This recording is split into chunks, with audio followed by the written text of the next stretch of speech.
നമസ്കാരം. ഇന്ന് ഞാൻ പറയാൻ പോകുന്ന സബ്ജക്റ്റ് എന്ന് പറഞ്ഞാൽ ആസ്ട്രൽ പ്രൊജക്ഷനാണ്. അതായത് ശരീരത്തിൽ നിന്നും വേർപിരിക്കൽ, അഥവാ നമ്മുടെ ഫിസിക്കൽ ബോഡിയിൽ നിന്നും കോൺഷ്യസ്നെസ്സിനെ അല്ലെങ്കിൽ നമ്മുടെ ആത്മാവിനെ വേറിട്ട് ആസ്ട്രൽ ബോഡിയായി മാറുന്ന അവസ്ഥ. അതിനെയാണ് നമ്മൾ ആസ്ട്രൽ പ്രൊജക്ഷൻ എന്ന് പറയുന്നത്. അതായത് ശരീരത്തിൽ നിന്ന് സൂക്ഷ്മദേഹത്തെ അഥവാ ആത്മാവിനെ വേർപെടുത്തിയ ശേഷം പ്രപഞ്ചത്തിലുടനീളം നമുക്ക് നമ്മുടെ ഇഷ്ടപ്രകാരം പ്രപഞ്ചത്തിൽ എവിടെ വേണമെങ്കിലും എത്തിക്കാൻ പറ്റുന്ന ഒരവസ്ഥ. ഔട്ടർ ബോഡി എക്സ്പീരിയൻസ് എന്നും ഇതിനെ വിളിക്കാറുണ്ട്. അതായത് ലളിതമായിട്ട് പറഞ്ഞാൽ നമുക്ക് നഗ്നനേത്രങ്ങൾക്ക് അജ്ഞാതമായ സൂക്ഷ്മ ദേഹത്തെ അല്ലെങ്കിൽ ആസ്ട്രൽ ബോഡിയെ നമുക്ക് ശരീരത്തിൽ നിന്നും വേർപെടുത്തുന്നതിനെയാണ് ആസ്ട്രൽ പ്രൊജക്ഷൻ എന്ന് പറയുന്നത്. ആസ്ട്രൽ എന്ന വാക്കിൻ്റെ അർത്ഥം എന്ന് പറഞ്ഞാൽ ലൂസിഡ് ഡ്രീം അഥവാ നക്ഷത്രമയം എന്നതാണ്. അതായത് ശരീരത്തിൽ നിന്ന് മനസ്സിനെ മറ്റൊരു ലോകത്തേക്ക് എത്തിക്കുകയാണ് ഉദ്ദേശം. അതായത് നമ്മൾ ഒരു എക്സാമ്പിൾ പറയുകയാണെങ്കിൽ, നമ്മളിപ്പോൾ ഒരു മുറിയിലിരിക്കുകയാണെങ്കിൽ നമ്മുടെ ബോഡി അവിടെ വെച്ചുകൊണ്ട് നമുക്ക് ഇഷ്ടപ്പെട്ട സുഹൃത്തിൻ്റെ അടുത്തേക്കോ അല്ലെങ്കിൽ എവിടേക്കാണെങ്കിലും നമുക്ക് അവിടെ എത്തിപ്പെടാൻ, നമ്മുടെ മനസ്സിനെ അവിടെ എത്തിക്കാൻ സാധിക്കുക, അവിടെ നടക്കുന്നതൊക്കെ നമുക്ക് മനസ്സിലാക്കാൻ സാധിക്കുക.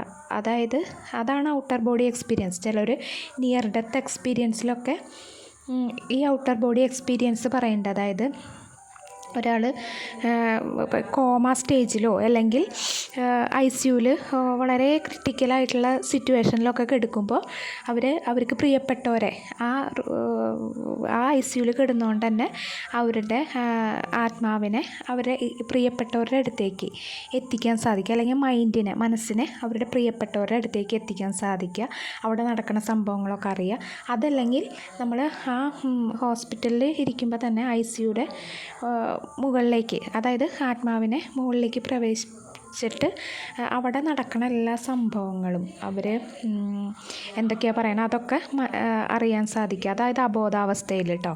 അല്ലെങ്കിൽ ഒരാൾ അങ്ങനെയാണ്. അതായത് അത്ര ക്രിട്ടിക്കൽ സിറ്റുവേഷൻസിൽ നമ്മൾ ബോഡിയുടെ ഉള്ളിൽ നിന്ന് പുറത്തേക്ക് വന്നിട്ട് അവിടെ നടക്കുന്ന എല്ലാ കാര്യങ്ങളും മനസ്സിലാക്കാൻ സാധിക്കുന്നതിനാണ് സിമ്പിളായിട്ട് ആസ്ട്രൽ പ്രൊജക്ഷൻ എന്ന് പറയുന്നത്.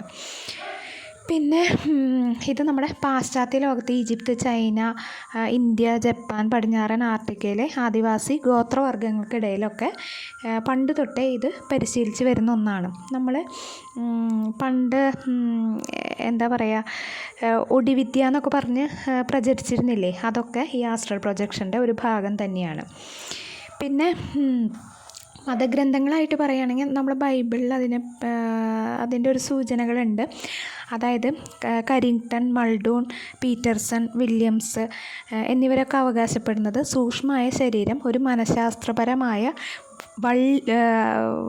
അതായത് സിൽവറായിട്ടുള്ള, അതായത് വെള്ളിച്ചരട് വഴി ഭൗതിക ശരീരവുമായി ബന്ധിപ്പിച്ചിരിക്കുന്നു എന്നതാണ്. അതുപോലെ തന്നെ പൗലോസിൻ്റെ 2-ാം ലേഖനം അതായത് ജ്യോതിഷ തലങ്ങളെ അല്ലെങ്കിൽ സൂക്ഷ്മദേഹ പ്രവേശനത്തെ പരാമർശിക്കുകയും അനുകൂലിക്കുകയും ഒക്കെ ചെയ്തിട്ടുണ്ട്. അതുപോലെ തന്നെ ഹിന്ദു മതത്തിൽ പറയുകയാണെങ്കിൽ സമാന ആശയങ്ങൾ, അതായത് വാൽമീകിയുടെ യോഗവാസിഷ്ടം അതിൽ കാണാം. അതായത് സ്വാമി പ്രാണപാനന്ദൻ ആസ്ട്രൽ പ്രൊജക്ഷനിലൂടെ അത്ഭുതങ്ങൾ ചെയ്തിരുന്നതിന് സാക്ഷിയായ ഒരാൾ ഉണ്ട്. അതാണ് നമ്മുടെ പരമഹംസ യോഗാനന്ദൻ. അതായത് യോഗിയുടെ ആത്മകഥ എഴുതിയ ആളാണ്, യോഗീശ്വരനാണ് അദ്ദേഹം, അതിലുൾപ്പെടുന്ന ഒരാളാണ്. അതുപോലെ തന്നെ മഹാഭാരതത്തിലെ മകൻ ജീവിച്ചിരിക്കുന്നുണ്ടോ എന്നറിയാനായിട്ട് ദ്രോണർ തൻ്റെ ശരീരം ഉപേക്ഷിച്ചിരുന്നതായിട്ടും പിന്നെ ദ്രോണർക്ക് ഈ സിദ്ധി ഉള്ളതായിട്ടൊക്കെ പറയപ്പെടുന്നുണ്ട്. അപ്പോൾ അതൊക്കെയാണ് അതിനെപ്പറ്റി പറയാനുള്ളത്.